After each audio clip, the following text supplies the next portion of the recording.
विद्यार्थियों नमस्कार। तो आज अपन अपना अध्ययन बिंदु लेकर के चलते हैं संसाधन।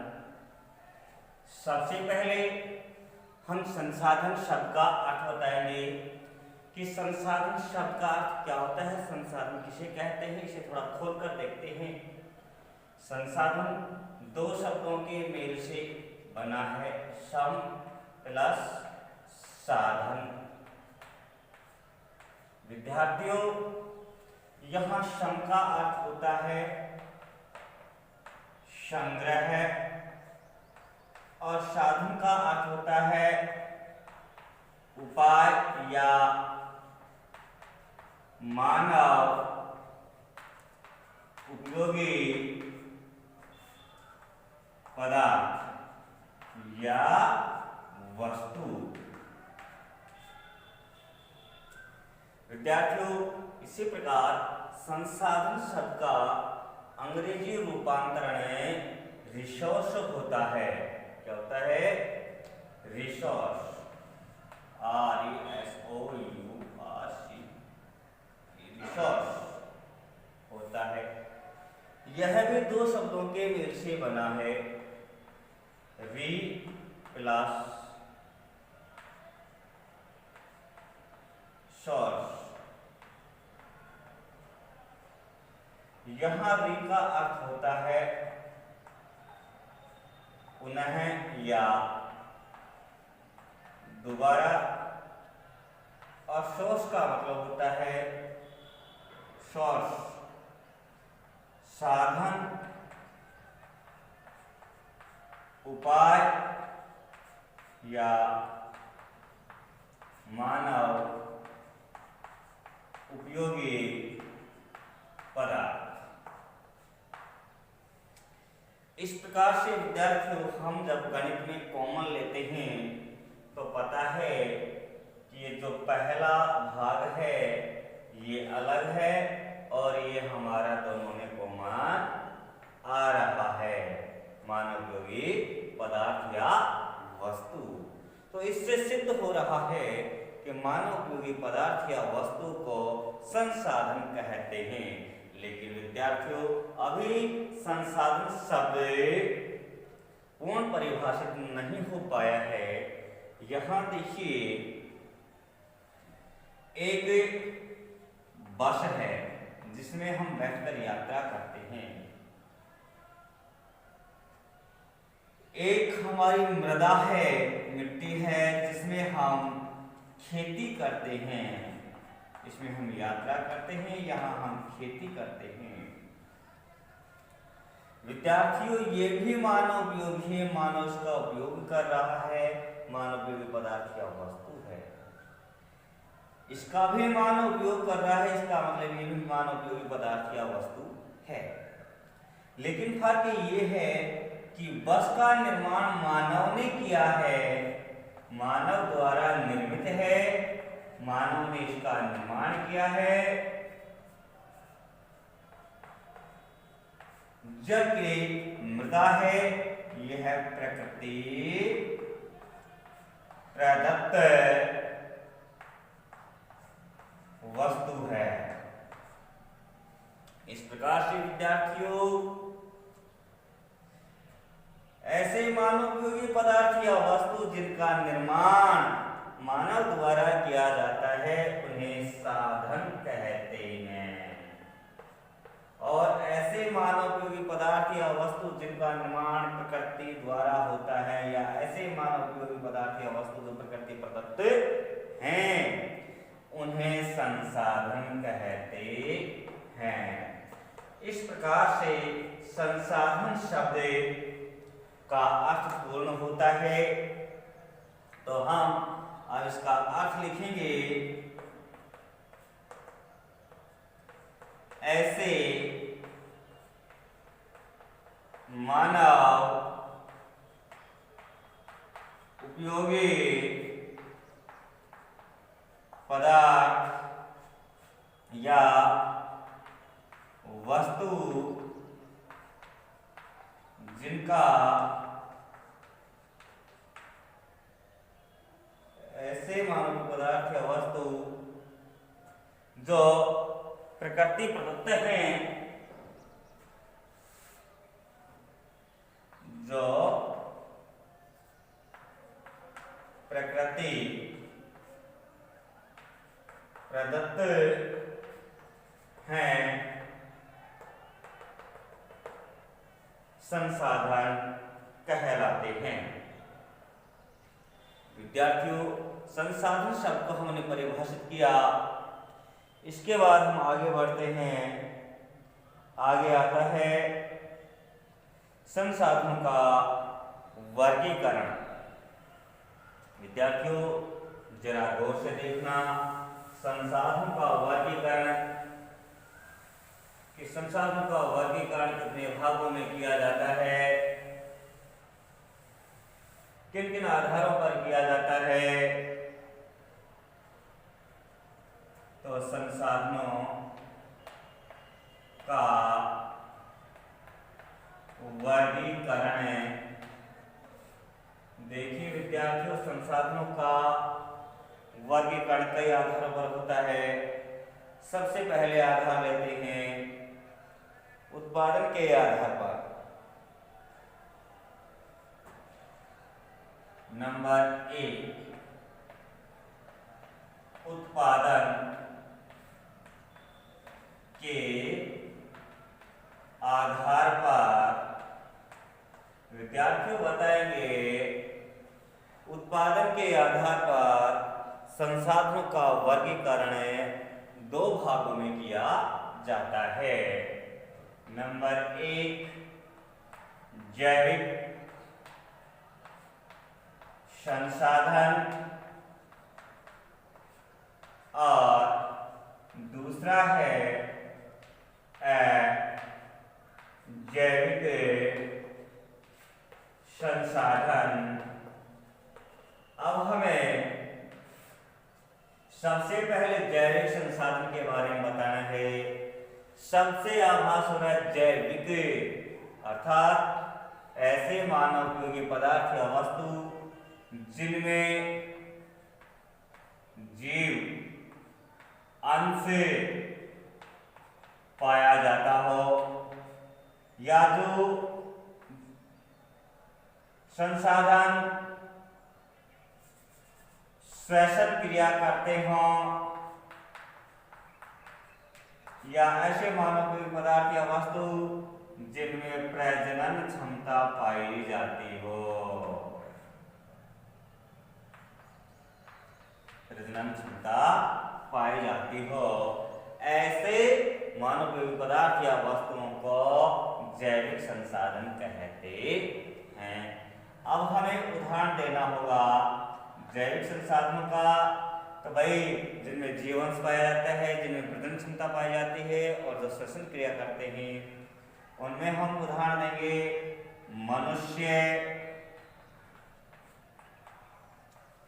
जीव जंतु और वनस्पति। अब आप कहोगे क्या मनुष्य जीव जंतु भी संसाधन हैं? तो हम कहेंगे हाँ, मनुष्य और जीव जंतु भी संसाधन हैं। मनुष्य है, विभिन्न प्रकार की क्रियाकलाप करता है, विभिन्न प्रकार की वस्तुओं का निर्माण करता है, और उन वस्तुओं का निर्माण करके वह अन्य व्यक्तियों के काम आता है, वस्तुएं उपलब्ध करा करके काम आता है। इस प्रकार से ये जैविक संसाधन के उदाहरण हैं। अब आता है अजैविक संसाधन। अजैविक संसाधन इसके बिल्कुल विपरीत है। ए लग गया, जैविक के ए लग गया, तो यानी उल्टा, अर्थात ऐसे मानव उपयोगी पदार्थ जिनमें जीवांश की मात्रा नहीं पाई जाती, जो श्वसन क्रिया नहीं करते, और जो जिनमें प्रजनन क्षमता नहीं पाई जाती, उनको अजैविक संसाधनों की श्रेणी में शामिल किया जाता है।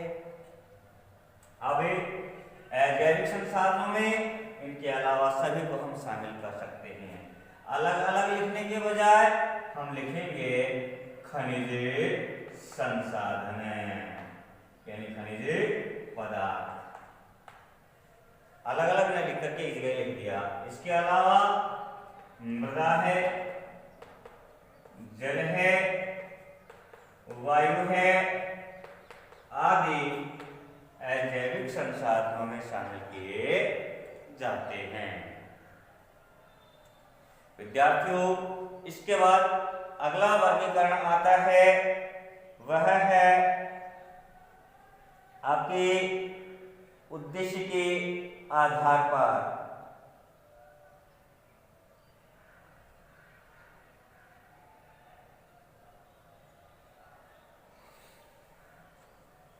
लीजिए यहीं पर नंबर बी,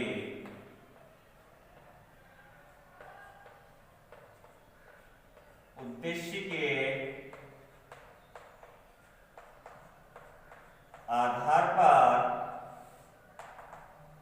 उद्देश्य के आधार पर संसाधनों का वर्गीकरण दो भागों में किया जाता है, ऊर्जा शक्ति संसाधन और गैर ऊर्जा संसाधन। नंबर एक, ऊर्जा शक्ति संसाधन और दूसरा है गैर ऊर्जा संसाधन। विद्यार्थियों, अब हमें दोनों में अंतर बताना है, ऊर्जा शक्ति संसाधन और गैर ऊर्जा शक्ति संसाधन में।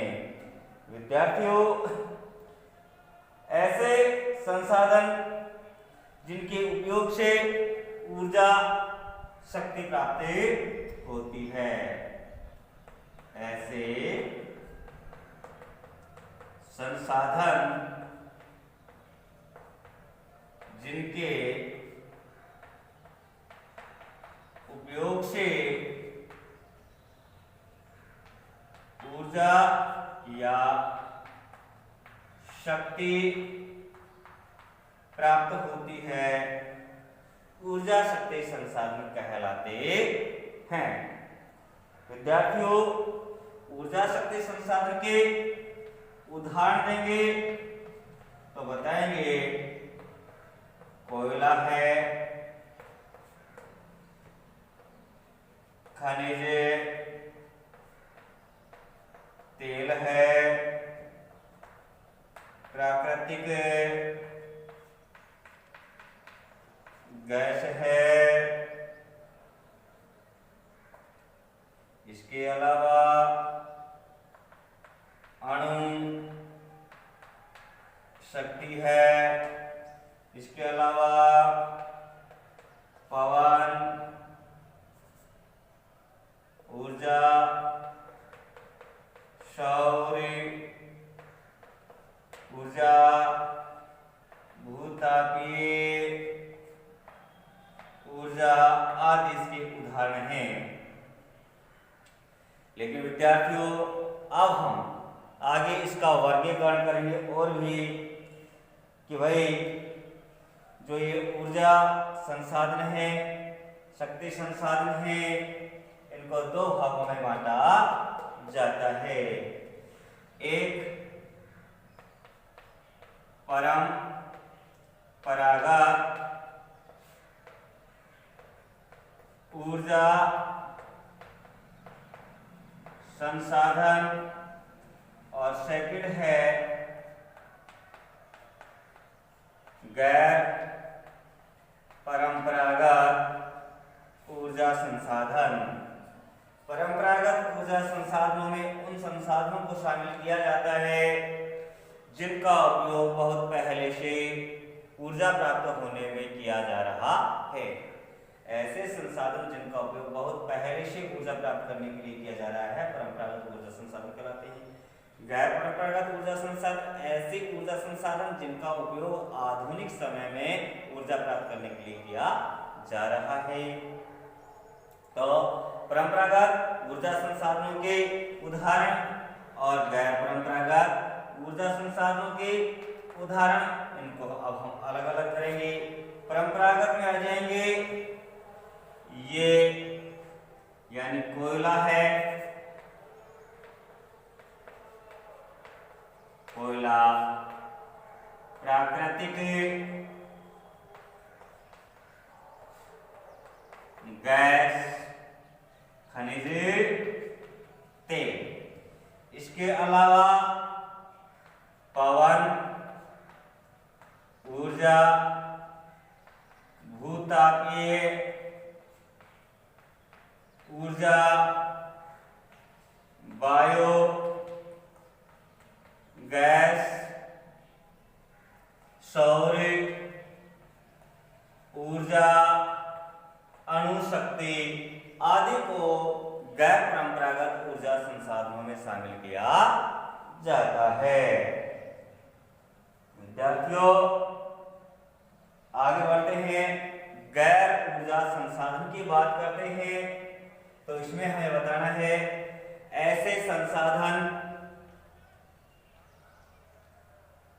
जिनके द्वारा या जिनके उपयोग से ऊर्जा उष्मा शक्ति प्राप्त नहीं होती है, उन्हें गैर ऊर्जा संसाधनों की श्रेणी में रखा जाता है।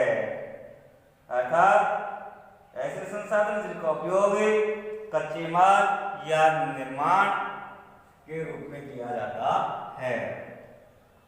तो बताएंगे ऐसे पदार्थ जिनका उपयोग ऊर्जा प्राप्त करने में न करके, ऐसे पदार्थ जिनका उपयोग ऊर्जा प्राप्त करने में न करके कच्चे माल के रूप में करते हैं, गैर ऊर्जा संसाधन कहलाते हैं। अब हम गैर ऊर्जा संसाधनों के उदाहरण देंगे। जैसे उदाहरण में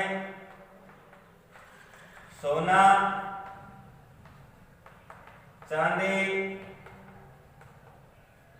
लोहा, टंगस्टन आदि ये गैर ऊर्जा संसाधनों की श्रेणी में आते हैं। इस प्रकार से उत्पादन के आधार पर दो भागों में जैविक संसाधन, अजैविक संसाधन, उद्देश्य के आधार पर ऊर्जा शक्ति संसाधन और गैर ऊर्जा संसाधनों में बांटा गया है। आगे चलते हैं विद्यार्थियों। तो आगे संसाधनों का वर्गीकरण उपयोगिता के आधार पर किया गया है।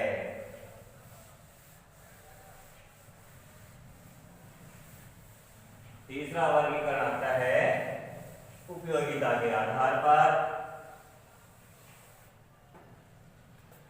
सी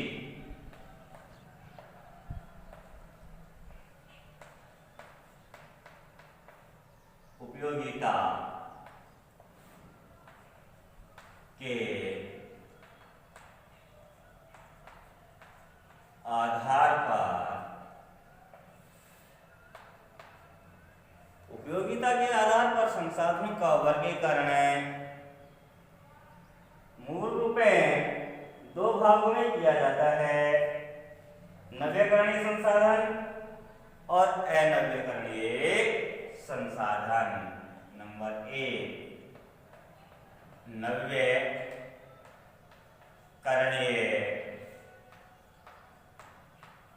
संसाधन और दूसरा है अनवीकरणीय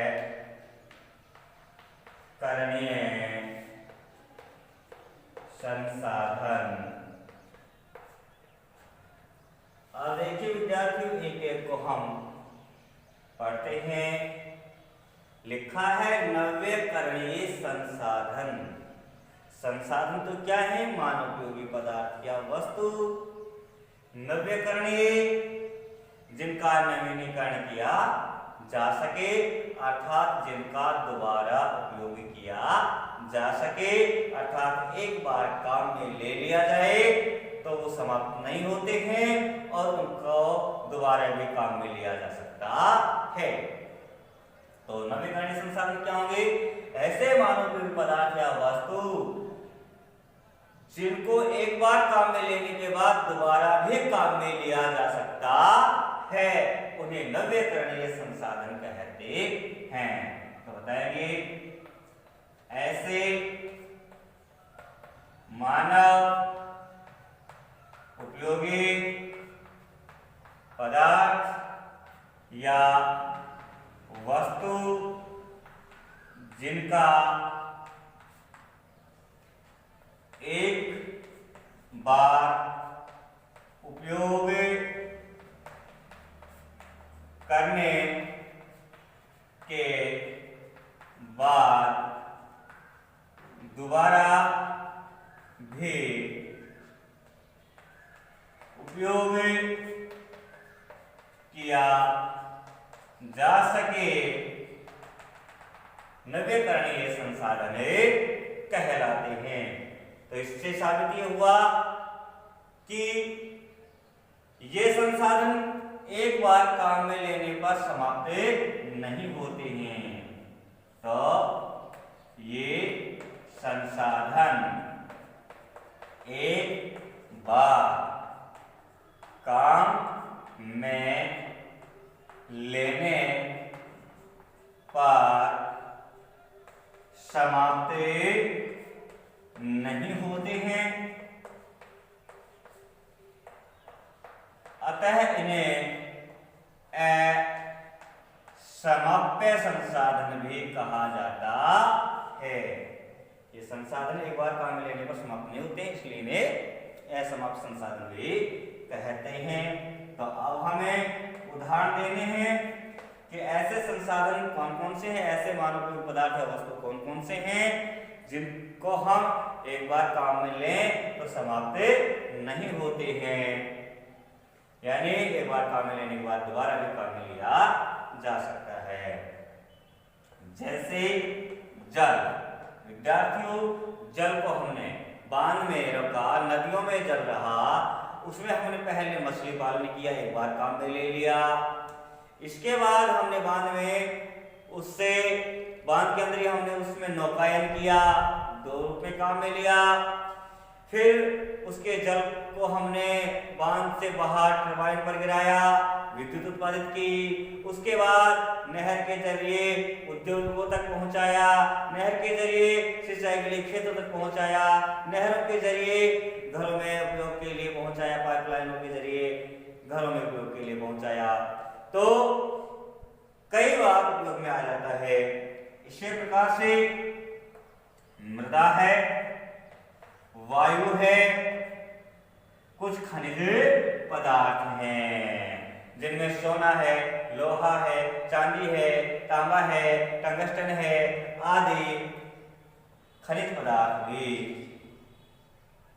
आपके नवीकरणीय संसाधनों में शामिल होते हैं, क्योंकि उनको एक बार काम में लेने के बाद दोबारा भी काम में ले लेते हैं। जैसे हमने लोहे से गाटर बनाई, गाटर खराब हो गई, उसको गला करके दूसरा रूप दे दिया तो उसको दोबारा भी काम में ले लिया गया। इसी प्रकार नवीकरणीय संसाधन की बात करते हैं। नवीकरणीय की क्या लग गया? यानी नवीकरणीय के उल्टा हो गया। इसका मतलब अनवीकरणीय संसाधन का तो अर्थ पता ही है, मानवोपयोगी पदार्थ। कैसे? ऐसे मानवोपयोगी पदार्थ जिसका नवीनीकरण संभव नहीं है, अर्थात जिसका एक बार उपयोग करने के बाद दोबारा उपयोग संभव नहीं है, अर्थात एक बार उपयोग में लेने के बाद जो समाप्त हो जाते हैं, अनवीकरणीय संसाधन कहलाते हैं। तो बताएंगे ऐसे मानव उपयोगी पदार्थ जो एक बार उपयोग में लेने के बाद दोबारा उपयोग में नहीं लिया जा सकता, अनव्यकरणीय संसाधन कहलाते हैं।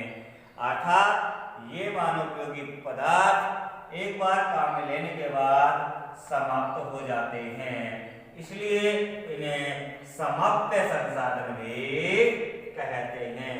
तो ध्यान रखिए, नव्यकरणीय संसाधन, नव्यकरणीय संसाधन को तो असमाप्य संसाधन और अनव्यकरणीय संसाधन को समाप्य संसाधन भी कहा जाता है।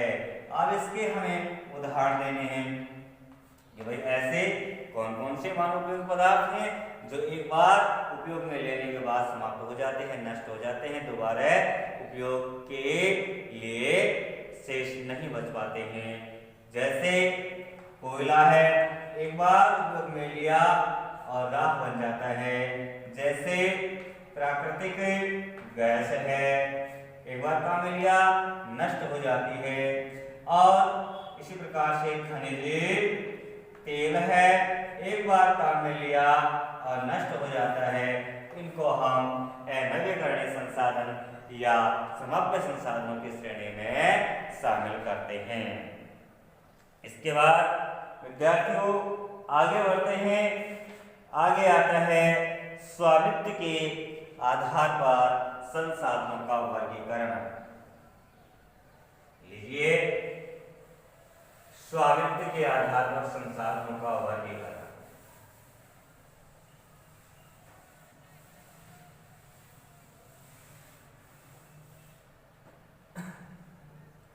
नंबर डी, स्वामित्व के आधार पर संसाधनों का वर्गीकरण। विद्यार्थियों, स्वामित्व के आधार पर संसाधनों का वर्गीकरण 3 भागों में किया जाता है। एक है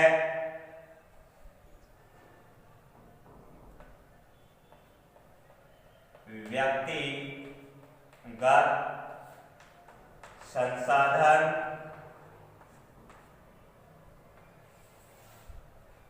नंबर 2 है राष्ट्रीय संसाधन और नंबर 3 है अंतरराष्ट्रीय संसाधन। विद्यार्थियों, तीनों के संदर्भ में अध्ययन करते हैं। जैसे सबसे पहले दिया है व्यक्तिगत संसाधन, किसके आधार पर? स्वामित्व के आधार पर। संसाधन क्या है? पदार्थ या वस्तु। ऐसे पदार्थ या वस्तु जिनके ऊपर स्वामित्व किसका हो? किसी व्यक्ति विशेष का हो या किसी व्यक्ति समूह का हो, उसे व्यक्तिगत संसाधन कहते हैं। तो पहले अर्थ बताएंगे। ऐसे मानव उपयोगी पदार्थ या वस्तु जिन पर नियंत्रण किसी एक व्यक्ति या व्यक्ति समूह का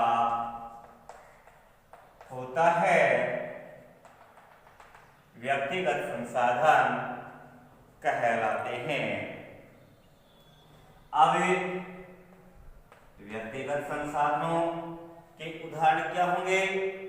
व्यक्तिगत संसाधन के हम उदाहरण देंगे मकान, भूमि, मकान है, कृषि भूमि है, आभूषण है आदि व्यक्तिगत संसाधनों की श्रेणी में शामिल किए जाते हैं। दूसरा है राष्ट्रीय संसाधन। इससे साबित हो रहा है कि ऐसे मानव उपयोगी पदार्थ या वस्तु जिन पर किसी देश विशेष का नियंत्रण होता है, उनको राष्ट्रीय संसाधनों में शामिल किया जाता है। अब राष्ट्रीय संसाधनों में है वहां की जनसंख्या, वहां के खनिज, वहां के वन, देश की जनसंख्या, उस देश के वन, उस देश के खनिज पदार्थ, इसके अलावा उस देश के पवन है या सौर ऊर्जा है, पवन है, सौर ऊर्जा है, उस देश का जल है, ये राष्ट्रीय संसाधनों में शामिल किए जाते हैं। आगे है अंतरराष्ट्रीय संसाधन।